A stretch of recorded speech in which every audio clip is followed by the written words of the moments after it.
and Coast City. This the time. Get up to bed. Tune your radio to 96.1 Sunrise FM Inglewood for the latest on issues of the moment, politics, entertainment, and more. We have it all.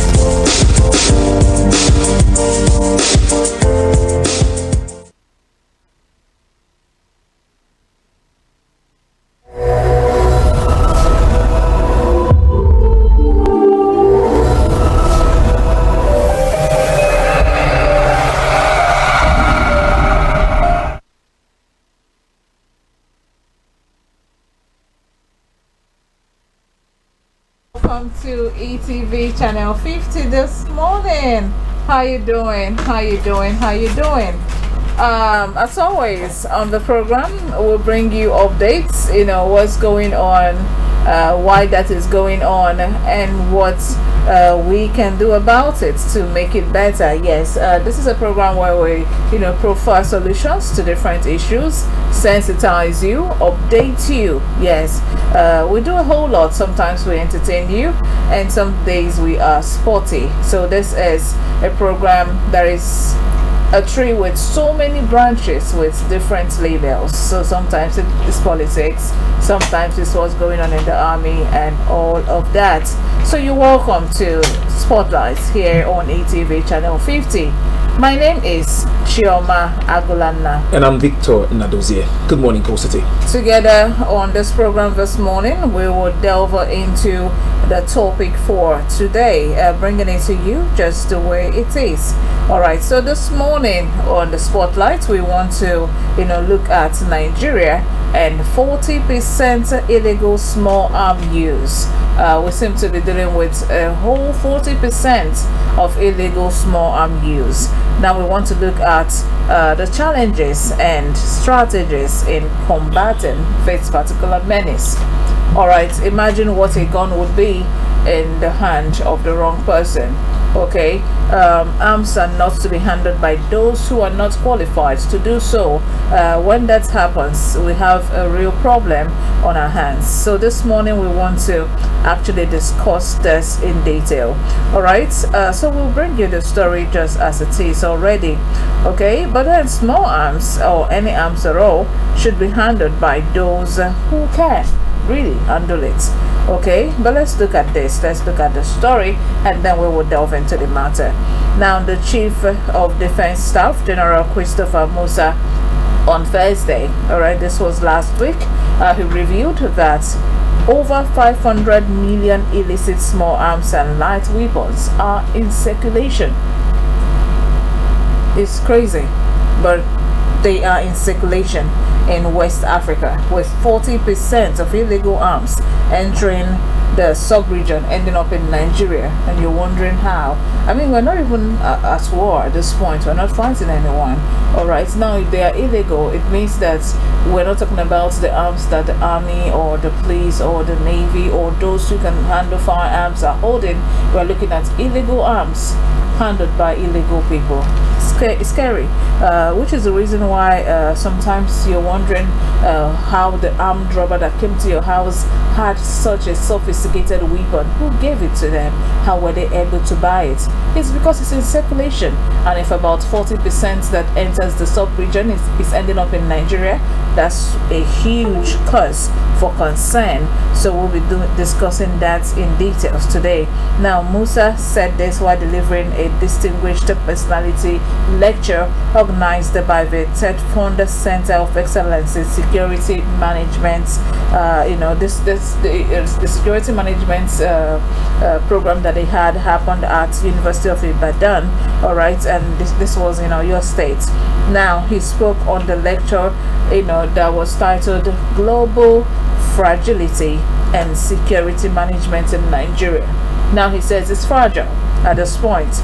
All right, he said fragile states are no longer isolated issues. Okay, they pose a direct threat to regional and global peace, and Nigeria is in not any way immune.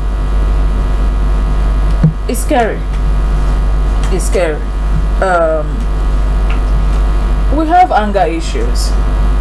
I mean, the country, Nigerians I've seen other people in other country angry, and I know what people can do when they're angry. But it's as if a proper Nigerian at this point is angry, and you cannot blame them for it. If everything you earn is spent on food, electricity, and you have people to take care of course you'll be angry. It's the reason why you want to speak to a stranger and you start with sorry, because you want to check if the person is emotionally okay to answer you. If not, you move on. But now imagine that person getting hold of a gun. They may regret it later, but you say something that they don't like, they shoot you. Even I find myself in those situations sometimes. A lot of people do. And you know that if you had a gun there, thank God you don't. So you control your anger. It's the reason why those who handle it are those who have been trained to master their emotions. So if you haven't gone through that training, it's a training that everyone should consciously go through. You can train yourself to hold back. But not a lot of people are even aware that emotions are to be regulated. The way it is raw is the way they bring it to you. Now imagine if they had a gun. It's the reason why people are shooting people. I've seen videos of someone, arguing with a driver, and the driver just goes to the car, pulls a gun and shoots him. He may regret it later, but that was what he wanted to do at that point, to shut you up, stop talking. Alright? And then if you're arguing with someone and they reach out for something, don't wait to see what they are bringing out. Run away. Even if you're stronger or older than that person. Illegal firearms are in circulation and you have no idea who is holding them. It's the reason why we have someone here in the studio who is quite experienced, 15 years in the army, a lecturer, someone who's been in a whole lot of places, but we will be looking at the fact that he has been in the hem of affairs, when it has to do with the issue that we're talking about this morning. But then his name is Michael Onyema Ede, PhD. He's the Dean, Faculty of Allied Health and Applied Sciences, Coal City University here in Enugu State, adjunct professor of, he said, Shobit University of India. All right, Shobit. Yeah. That's the pronunciation. All right, and then an IMT Enugu. Now he has, he's also a postdoctoral fellow, National Coalition. Yeah, in University of Taiwan. Amazing. Yes. It's how I'm able to pronounce it without coercion. Yes, a coercion university. And then he's the state chairman, Nigeria Computer Society in Enugu State. You must be a computer guru as well. Yes, I am. Oh, wow. All right. And then he is a retired military officer. This is a whole lot. This is a whole lot. But then we'll be speaking to your retired military side this morning. Looking at you, you're quite young.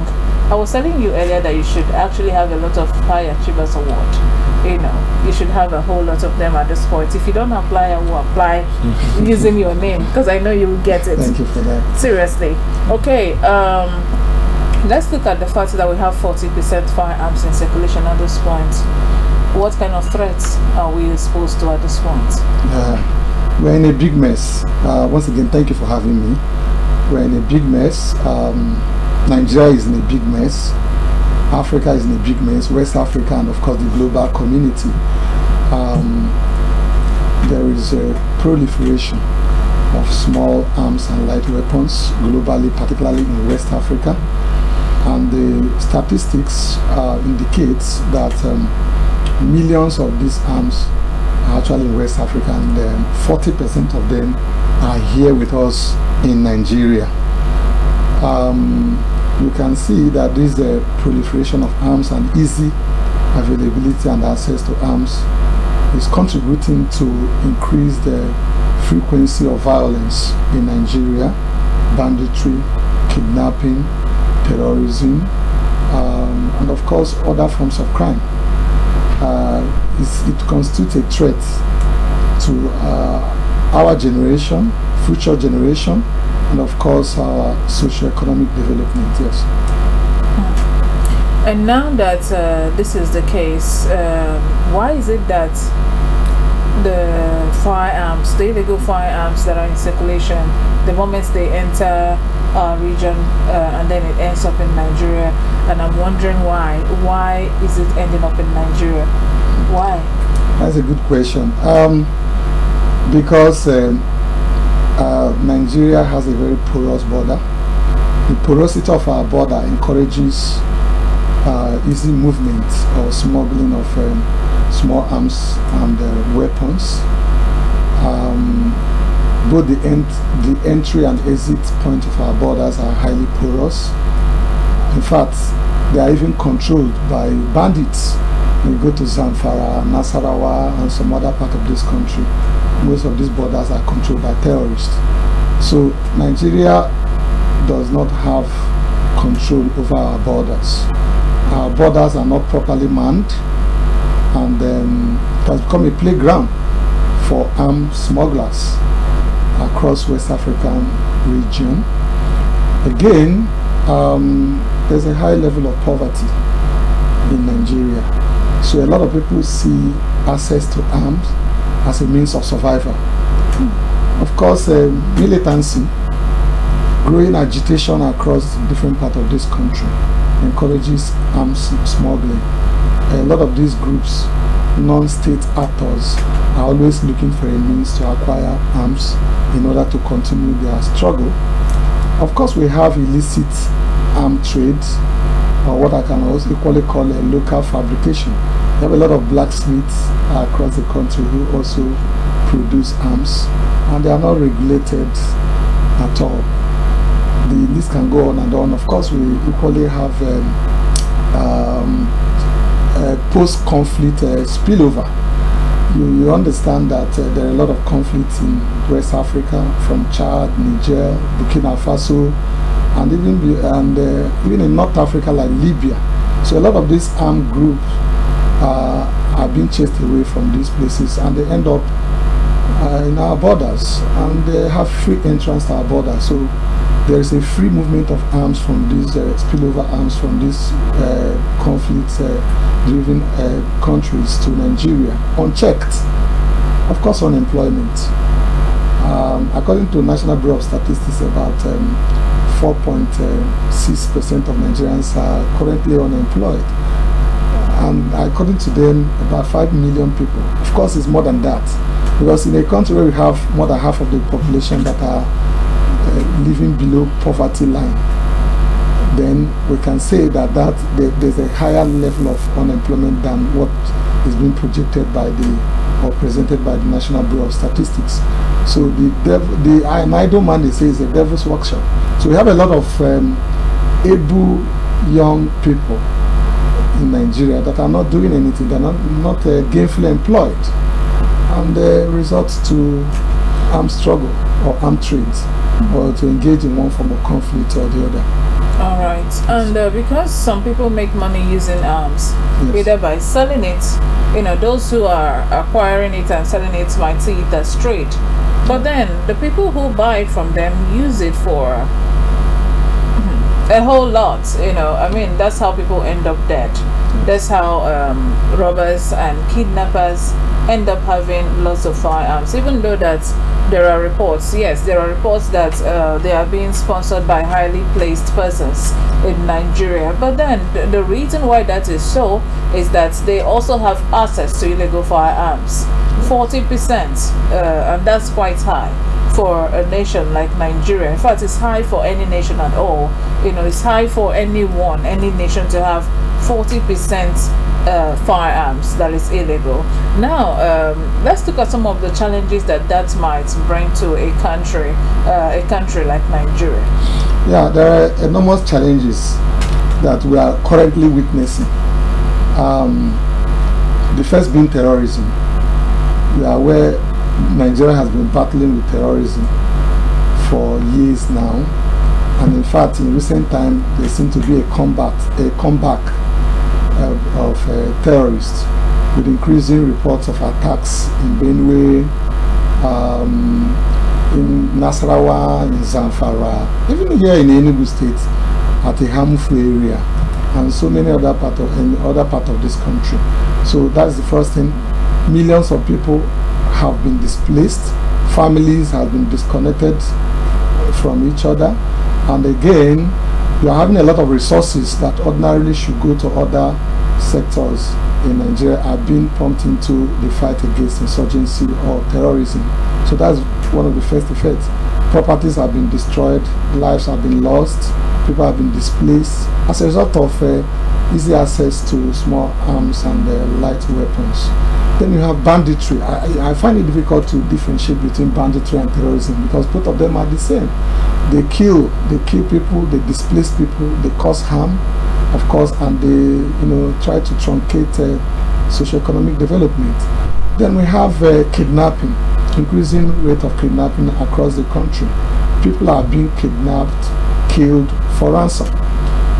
Particularly in southern part of Nigeria, on daily basis you hear cases of people being kidnapped. Even here in Enugu State, but thank God to our current governor, he is trying his best to curtail or to curb the problem of insecurity.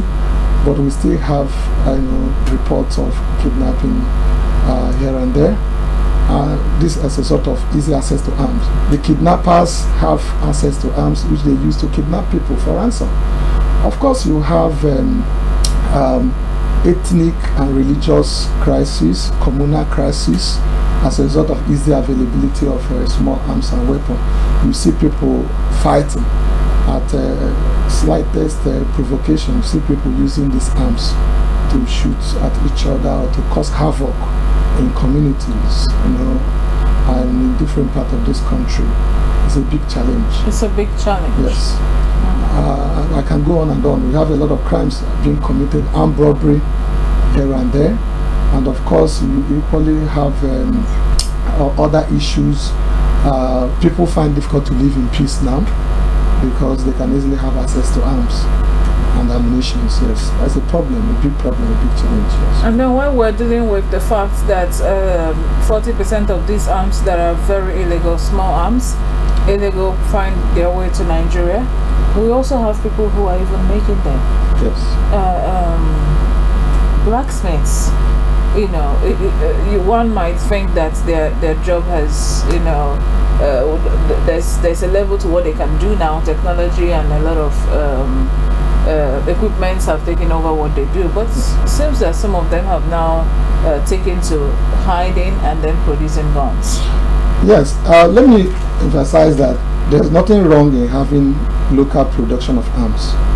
We should be self-sufficient when it comes to arm production. If you look at advanced countries in the world, United States, China, Russia, even North Korea, Iran and the rest of them, they produce most of their arms locally. So there's nothing wrong with that. However, where we have problem is the proliferation and the lack of regulation to regulate what should be produced, who is producing what, and also to monitor the distribution of those arms that have been produced. There's nothing wrong in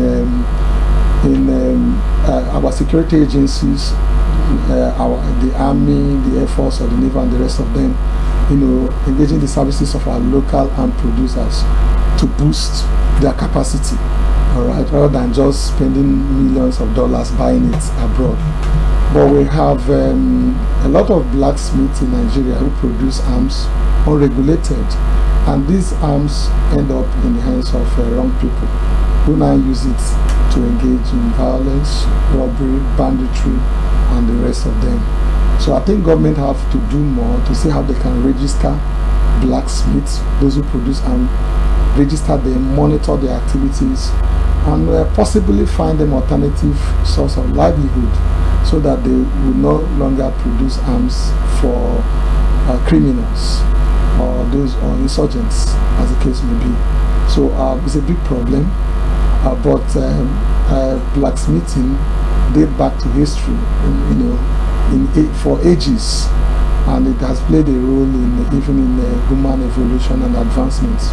But government has to do more to regulate their activities and also to infuse them into the national arm production so that they can produce for government instead of producing for criminals. Yes. Of course, there has to be a political will, to provide the employment for people. because one of the things that fuels arm production or access to small arms and weapons is, of course, unemployment, like I've said. More than 133 million people in Nigeria lives in poverty, according to statistics. They are unemployed, and in order to take them away from streets, take them away from hunger and poverty, government have to do more to support them, to provide employment for them, so that they will no longer be interested in acquiring arms illegally. Thank you. All right. The topic we're discussing is right there on the screen, and you can call the number on the screen to be part of the program as well. So we're looking at the fact that Nigeria is, in trouble, if we must put it that way. So we're looking at Nigeria and 40% illegal small arms use. Yes, because they are in use as we speak. Challenges and strategies in combating the menace. Okay, we want to see how we can combat this particular menace. I mean, a menace that can lead to the death of so many people. I mean, if you're traveling and someone, even without bringing out towards, they put their hand in their bags to pretend to bring, you hand over whatever you have, because for all you know, they may not be joking. All right. And I was saying earlier that if a person were to meet a person in a lonely road, or you're arguing with someone and they reach for something or they reach for their car, would you, as someone who has been in that area, you know about security, are they to take off or to wait to see what they're bringing? I think you don't argue with somebody with arm. Right? Even if you've not seen it? Even if you have not seen it, because there's a possibility that it may be there. And that's why I also encourage my colleagues, even as a retired military officer, if I'm driving on the road and I'm stopped by a policeman or anybody, I stop. I don't argue with anybody with arm, because you can end up losing your life for no reason. You can't ascertain the mental status of that person at that time, and anything can happen. So the best thing to do is to cooperate or to call for help if you have the means to do so. So you don't argue or struggle with somebody with arm.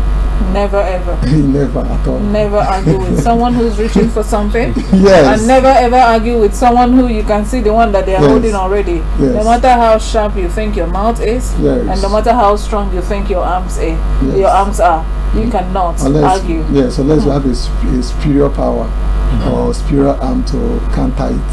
Yes. Unless you have a superior arm as well. Yes. At that point, but in the absence of that, you must cooperate. Even soldiers sometimes they withdraw from battle. Yes, you have heard. Yes, they retreat to re-equip themselves. Yeah, to soldiers retreat. Yes, once in a while. And some civilians. It's not every battle that you fight. It's not every battle. Yes, that you fight. Yes, you need to study the strength of your enemy, and if you find out that they are stronger than you retreat. That does not make you a coward. It makes you strong, because you come back stronger to defeat the enemy. Yeah, very important. Yes. I mean, there is also a famous statement to that. He who fights and run away live to fight will another live day. to fight another day. Yeah. I can survive because they get that. Yes. Yes. All right. So this is ETV channel 50. Okay, Victor, please go ahead. All right. There's something that many Nigerians would want to get a clearer picture on, and it has to do with gun laws. Could there be a missing link between what a gun should be, and could there be laws guiding how those guns should be used? And what could be the missing link in the implementation of those laws? Okay. Our problem in Nigeria is not law. We have a lot of laws in Nigeria. Our problem is implementation. All right, and the political will to enforce it. In fact, one of the problems that are contributing to proliferation of small arms and weapons in Nigeria is weak law enforcement. All right. I'm sorry to say this, but I know and I acknowledge there's a lot of our security agencies are hardworking people. They are doing their best, but I must confess that sometimes they lack the capacity, all right, to enforce the law. There is corruption in the system that often prevent them from enforcing the law, and sometimes corruption in our political system as well. Lack of political will also affects their work. Now, there are a lot of laws. In fact, ECOWAS has convention for small arms and light weapons that was promulgated in 2007. And every country within the West African sub-region is expected to domesticate that law. Unfortunately, Nigeria has not domesticated it up to date. Ghana has domesticated it. If you go to Ghana's Ministry of Interior, you will see National Convention for Small Arms and Light Weapons. Going straight to your question, we have a faulty system. All right, we have a weak system, weak institutions that are not working over the years, and that is why some of us are calling for reforms in our policies, in our laws, change in our architecture, change in our way of thinking, so that things can work in this country. The security sector is no different from other sectors in this country, like the electricity sector, education sector, and so many other sectors that are dysfunctional as a result of many problems that you and I know. So for me, laws are not the problem. We have a lot of laws that forbid illegal possession of arms. Yet you see growing rate of illegal possession of arms in Nigeria, because the Nigerian system has not done what it's supposed to do to discourage illegal possession of arms. They have not provided enough employment for the youths. All right, poverty is rising every day. There's not enough investment in education. How many state governments in Nigeria has budgeted more, or has gotten to the 26% affirmative action by UNESCO in investment in education? Unless like government of Enugu state that has about 33%. No other state in Nigeria has 33% investment in education. And education is one of the major weapons against insurgency, terrorism, or possession of small arms and light weapons. So in a nutshell, I'm saying that we are not prepared yet, we are not ready yet it's not about making laws. We must provide alternatives. We must put structures and infrastructures in place to help people to be able to comply with the law. In as much as unemployment rate continue to rise, poverty continue to rise, people will always, one way or the other, resort to violence, to crimes, and they will need these weapons to do that. So I think that's just it. Currently, we actually can say from this platform that many persons have might say that the military, the armed forces are apparently overwhelmed. Because if you want to compare the ratio, one policeman to could be one policeman to 10 civilians as it is. What can be done to have more members of the armed forces, more like an increase in the number of people? Because you can have people licensed to have guns, but they need some persons to train them as to how this thing should be used. Okay, let me correct one impression. The armed forces are not responsible for internal security. It is not the duty of the armed forces to prevent circulation of legal weapons within the country. That's a civil duty.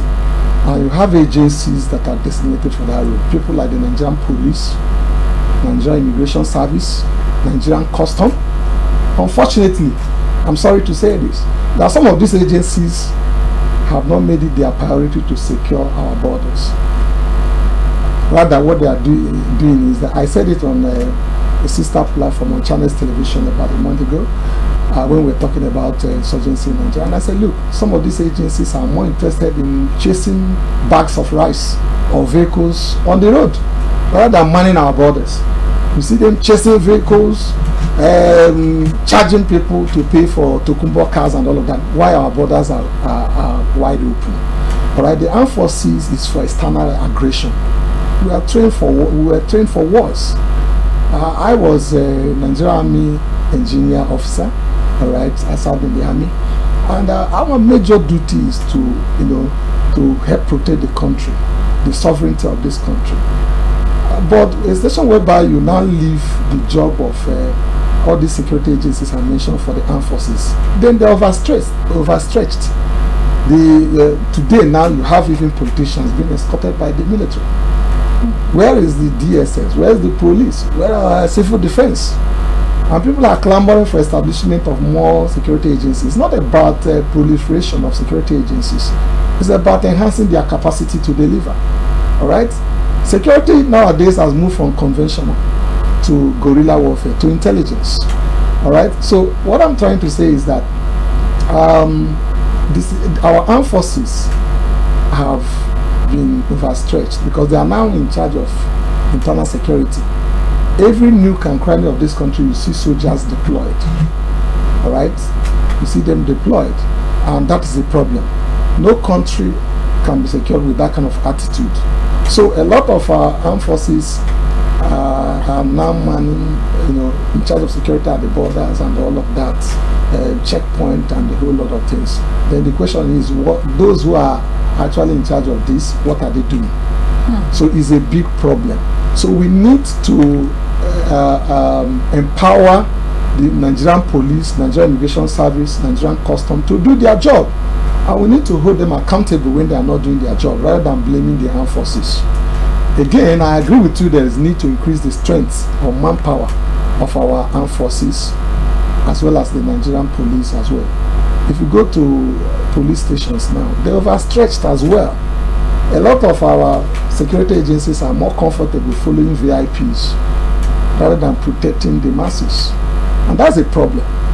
Okay, so and these hoodlums, these criminals, insurgents, they come in their numbers, and that's why most times they tend to overpower our security agencies, because when they are coming in hundreds and they're having 5 to 10 security agents at a point or checkpoints, they will not be able to counter them. So there is a big problem. The civil police, civil defense, and the rest of them has to take up their responsibility, wake up to their responsibilities, although they need a lot of support from government, both in terms of welfare, equipment, training, and the rest of them, but they need to wake up to their responsibility so that the armed forces can withdraw to their fundamental duties of protecting the sovereignty of this country, or protecting the nation from external aggression. All right. I mean, I know that before they even get to the point of being given the duty to protect the nation, they have been trained, educated on what to do, so they know what is right, but they choose to do what they do because corruption has eaten deep into the country. Yeah. Of course, they're chasing bags of rice, because by the time you're done, maybe you get 2 bags to go home with, and then you get money, and then you chase those who are bringing in fake tomato paste and all of that. You take some for your stew at home. So that's what's more important at this point for them. All right. I mean, would you say that this is as a result of lack of payment, hence they being paid? Are they not getting the required amount of money or support they're supposed to get from the state or the federal government? Why do you think that this has become a thing at this point? Okay, I must acknowledge that our security agencies are working hard, particularly our armed forces. Back in the military, I know how hard we work to protect this nation, and I want to appreciate the service of our security agents or agencies for the good job they are doing to protect all of us, or to protect this country. So thank you for your service, Nigerian Police, Nigerian Immigration Service, Nigerian Custom, and our armed forces, and of course to Nigerians who are doing their best. But security is local, all right? Our communities, the government have to do more to localize security, and that's why we talk about community policing. I'm coming to your question. Like I said previously in another platform, the welfare of our security agencies needs to be looked into. Just recently, Mr. Showore led a protest of a retired policeman in Abuja recently. And what were they demanding? They were demanding for improved welfare for serving and retired policemen. The same situation also occurred in the army. The take home of an average policeman or soldier is nothing to write home about. Yesterday, kudos to Mr. President for honoring our super falcons. But the question is, we also believe that the question is, can this be replicated for our security agencies? Because you have a lot of young men and women who work hard every day to protect this country.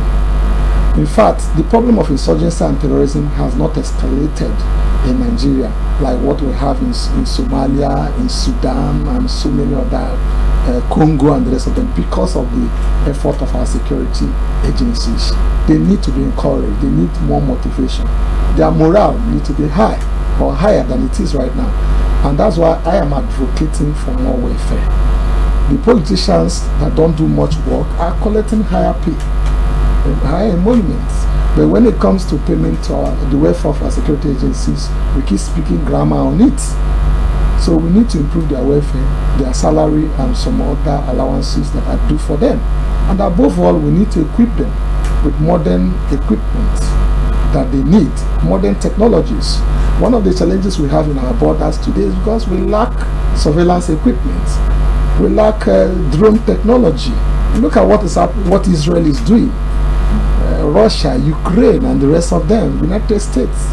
They leverage the potentials of AI, all right, to monitor their border, to survey their border. They know who is coming in, who is going out, and so on. It may not be 100%, but there's a lot of improvement in their security compared to what we have here. We can no longer depend on use of physical personnel for our border security. We need to leverage technology, because technology will go a long way to improve efficiency of our security system, both at the border and even our internal other aspects of security, intelligence gathering, intelligence sharing, and so many other aspects of security, which is currently lacking. Then of course, I'm sorry I'm delving into the solution now. Go ahead, please. Again, there has to be a lot of synergy, a lot of coordination, coordinated approach among security agencies, the police, the army, the civil defense. Sometimes I begin to ask myself, what is even the major job of civil defense? All right, we do respect to them, because what is their major job? I mean, you have defense. Yes, and now we are talking about arming the Peace Corps, or even the road safety and the rest of them. It's not about proliferation, like I've said before, but we need to clearly define the goal, clearly define their duties. I would have expected that, maybe by now we should have a more robust security system, a good flow or smooth flow of intelligence among the various security agencies. But the reverse is the case. We still see skirmishes among our security agencies. You see clashes among them. Then it will be difficult for them to work together. So I'm calling for more coordination in terms of intelligence gathering and sharing, more synergy among security agencies so that intelligence can follow.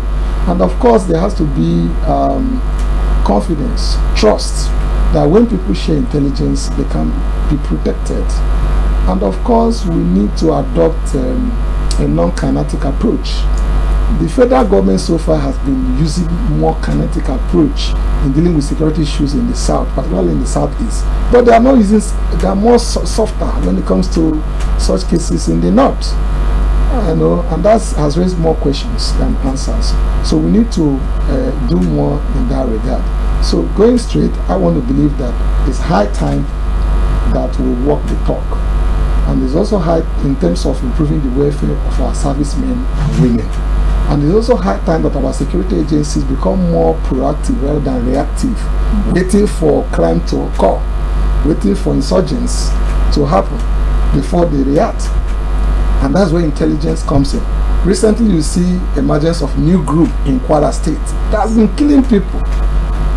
Where were our security agencies when these groups were being formed? What did they do? All right, we need to do more. We need to do more. Yes. We need to do more. When you kept, talking about the welfare, if they haven't had food and before they left the house, the wife said something about not having rice to cook. Of course, you wouldn't be surprised if they are pursuing bags of rice, and because they don't have food to eat. But then, if they are to be taken care of, if they are to be handled the way that they should be handled, then you can actually call them out, like Nigerians would say, with your full chest, because you have done what you need to do, right? I mean, these are people who have over the years, over time, they've shown their own workings, in quotes. I mean, people who have shown that they can do the job deserve to be paid for the job, right? Yes. And then those who are doing less, I mean, our politicians, I'm not saying they're not working, but you cannot compare it to someone who puts their life on the line every day that they step out of the house. So they need to be paid for it. It's the lack of compensation, according to what we heard this morning, that is making them resort to compensating themselves, which comes in form of pursuing people to give them money. Of course, by the time, I mean, do you know how much they get? Some of those cars are worth millions.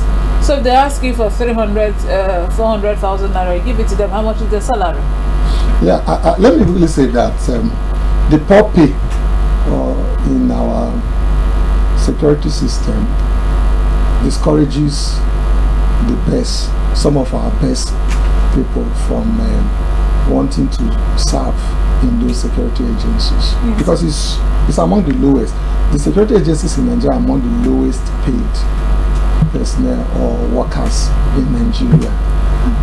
I'm talking from experience.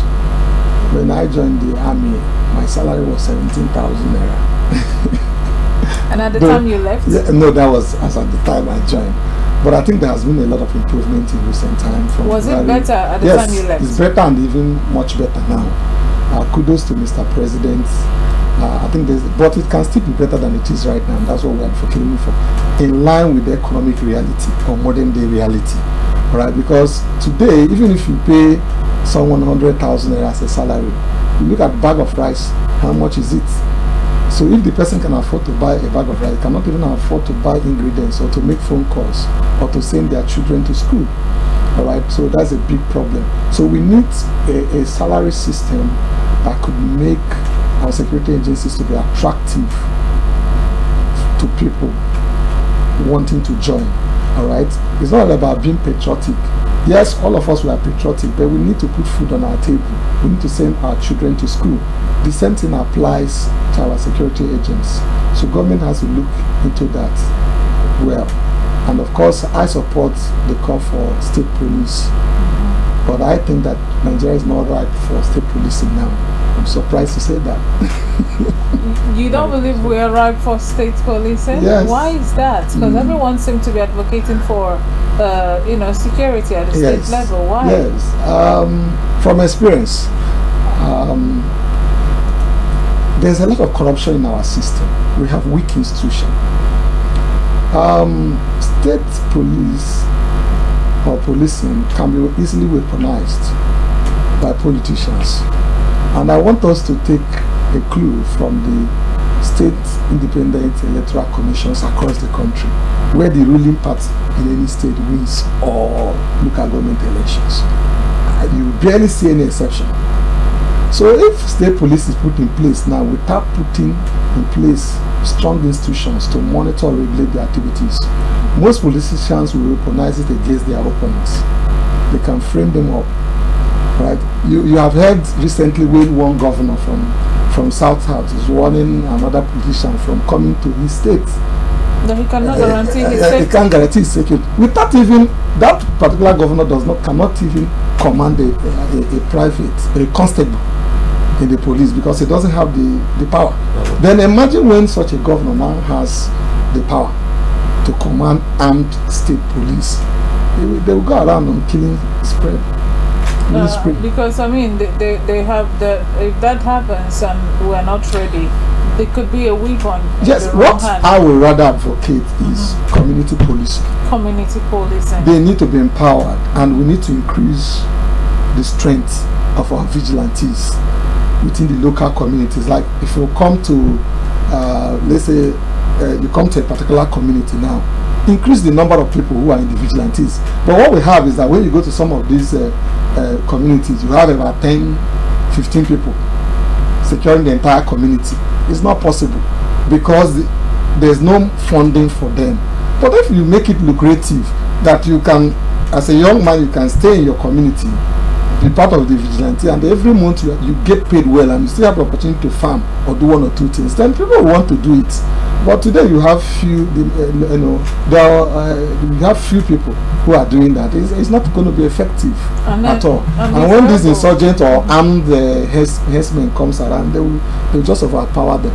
Yes, and if we're able to do some of these things and do it right, then maybe we'll be able to not only stop people from, because I mean, if you know that where you're coming to, I mean, we're talking about circulation of small arms here, yes. right? But then if you know that where you're coming to, they have way more than small arms, then you would respect yourself. Yes, it's also important. I think from on issue of state police, we can start from posting indigenous policemen to their local communities. Let's try that first. For instance, if you are from Enugu, the commissioner of police in Enugu should be from Enugu State.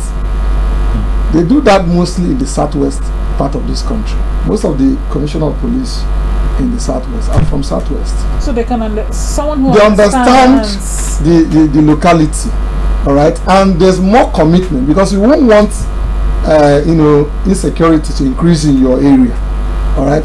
But they understand that territory. But a station whereby you post somebody from Sokoto to Enugu State to come and secure a particular community, he does not understand the terrain, does not speak their language. How will he or she gather intelligence in that area? And he may not easily be trusted. And if you decide to gather, you're right, they can decide to feed you with the wrong information. Yes. But if you already know, yes. I mean, in this particular sector, I believe that can work. That can work. Hopefully, I mean, the good thing is in Enugu State we are, getting back to, getting a hold on insecurity. It's getting better. The commissioner for police here in Enugu State is not from this place, but he has Daniel Ndokwe, who knows places here. He's been here for a few years. Yes. Okay. Yes, I must commend the governor, His Excellency Governor Peter Mba, for the good job he's doing. In fact, Enugu is back on track. I must confess. I have said this in different platforms, even on Chinese television, and most times they say, support of the government. Yes, we love good things. In the Enugu like good things.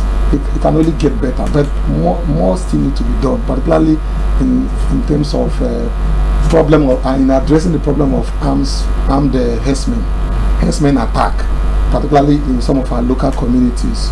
We need to do more. We need to empower our local vigilantes in terms of number and equipment, because when they are holding pump action gun and they are confronting somebody with machine gun or AK-47, they can't match that firepower at all. So we need to do more. But it's a good start for the governor, and one can only pray that they continue to do the good job. We support him, and we'll continue to support the good job. How can we call back some of these arms? I mean, some of these things are not in place at the moment. Unfortunately, up until now. Okay, I think going to the solution. Yes. To proliferation of small arms and light weapons. My number one recommendation is border security. We need to police our borders. We need to adopt modern technologies like surveillance equipment, use of drone technologies. There has to be constant. We need to deploy more of our custom officers to the border rather than on Bini or Express Road and all of that, where some of them torment some of our travelers, particularly those of us from the east when they are coming back from Lagos. We condemn their action. You are coming down from Lagos, and when you get to some of these express without anything, they delay you for hours. All right, so some of their services are more needed at our borders. So border security is key. Number two is community engagement and disarmament. All right, we need to engage stakeholders within the community. They should own their own security system. All right, people should be held accountable within the community. The community should know who comes to that community, a visitor, and the reason for coming. If you have no reason coming for community, they should send you out legally. Then disarmament programs is key. Recently, Ebonyi State government organized a disarmament program. I was one of the resource persons in that program at Ezula Barracks there, and a lot of people submitted their arms and they were trained on entrepreneurial skills. I participated in that program. I was one of the guests in that event about last 2 months ago. All right, so I advocate for such to be held across the country, including in Enugu State and beyond. Of course, thirdly, reform of our policies, reform in our security architecture, because some of them seem not to be working. I see no reason why we have a national security advisor moving with a long convoy. Yet people die every day. Dozens of people are dying every day in this country, unreported. And you see them taking the title and leaving the responsibility. People should demand accountability, performance from those at the helms of affairs of our security system. If you are a commander, a commissioner, or whatever, you should commission well. All right, and our leadership of this country should have that political will, to change any non-performing actors within the system. Of course, thirdly, I also advocate for employment opportunities for the youths. You cannot separate violence or arms smuggling away from unemployment. If people are gainfully employed, they will not be desperate to acquire arms. So government should begin to think of how they can provide industries, provide employment for the youths. Failure to do this, we are joking, because they will struggle to have access to arms in order to intimidate people, rob people, so they can get money. So that at the end of the day, all they want to do is get money to be able to feed. Not that I pity them, but sometimes when they are caught, when they know they are really going in for it, they start talking, and I'm like, hey, yeah, but then you've done something really So bad. Poverty reduction should be part of it. It should be part of it. So government should initiate poverty reduction programs at different levels, particularly at different states, at the state level even, because there are some class of citizens in this country who cannot feed themselves, including the elderly or some senior citizens. So we need to do more. We need to do more in that regard. We need to be able to at least help them. When they have jobs, when they have a skill. The good thing about the disarmament program you said, Yes. the good thing about that program that you were pointing out is the first that you said that in exchange for the guns that they are to submit, they were given a skill that they can use to survive. Yes, inclusivity is another thing I forgot to talk about. Yes. So the government should learn to listen. All right, it's not all about using kinetic approach. People have cried for cry of marginalization, Yes. particularly in the southeastern part of this country. It's not all about using the kinetic approach. We should see them on round table to say what is their problem, what can be done, all right, and address some of those issues that they are raising. And that way, I mean, if they are self-sufficient and you brought an illegal arm to them, they might just submit it and call people, because at this point, when you are a personality, when you have so much to lose, there is so much that you can involve yourself in. There's a limit to what you want to involve yourself in. I mean, it's been a great conversation, and I hope that Nigerians understand at this point that illegal firearms cannot do us any good in any way. I mean, hopefully you'll be able to get a job, but then you can always go and see if you can acquire a skill. That's where you're able to succeed. That way you're able to do something long term that you will be celebrated for. All right. Today we talked about Nigeria and 40% illegal small arms use. Yes, they are in use. We looked at the challenges, and then we looked at the strategies, and we went ahead to look at some of the solutions. I mean, we had Michael Ede, PhD. He is a retired military officer. Thank you so much for showing up today. Thank you for having me. My name is Chioma Agolamna. And I'm Victor Nadosia. Urging you to join us tomorrow morning at 10 when we'll bring you another episode of The Spotlight. As always, we have something interesting coming your way. Do not go anywhere. Keep watching ETV Channel 50.